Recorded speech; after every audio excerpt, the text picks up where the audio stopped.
Retirement की planning को लेकर परेशान रहते थे, उनकी तो खुशी का आज कोई ठिकाना ही नहीं दिख रहा है। पिछले 24 घंटे से पूरे देश में सरकार की खूब आलोचना हो रही है और इसकी वजह है ईपीएफ यानी वंदे मातरम। नमस्कार दोस्तों, स्वागत है आपको हमारे यूट्यूब चैनल में। आपको डिटेल के साथ ओल्ड पेंशन स्कीम के बारे में जानकारी मिलेगी, वो भी ताजा अपडेट, जो अभी हाल फिलहाल के जो ताजा अपडेट निकल कर सामने आ रहे वही आपको बता रहे हैं।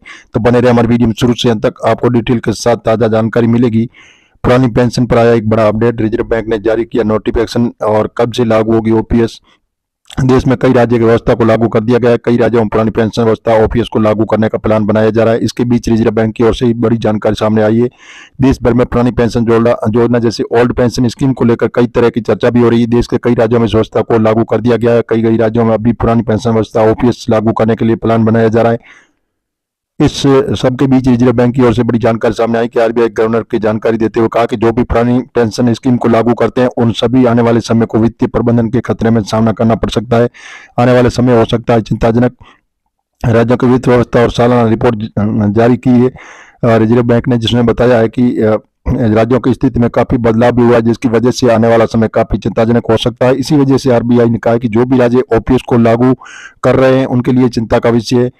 और ये बयान ऐसे समय जारी किया गया है जब कई राज्य पुरानी पेंशन व्यवस्था को लागू कर रही है और कई राज्य इसको बहाल करने का प्लान बनाया जा रहा है। तो सरकार कर्मचारियों के लिए ओपीएस को लागू करने का फैसला लिया है। तो आपको बता दें कि पहले छत्तीसगढ़ सरकार, राजस्थान सरकार, पंजाब सरकार पुरानी पेंशन व्यवस्था को लागू कर चुके, साथ ही हिमाचल सरकार ने भी इस सिस्टम को लागू कर दिया है। पुरानी पेंशन योजना के फायदे क्या? पुरानी पेंशन योजना के फायदे की बात की जाए तो इसमें बड़ा फायदा ये भी है, आखिर ड्रॉ शैली के आधार पर बनती है। इसके अलावा इसमें महंगाई दर बढ़ने के साथ डीए में भी इजाफा होता है।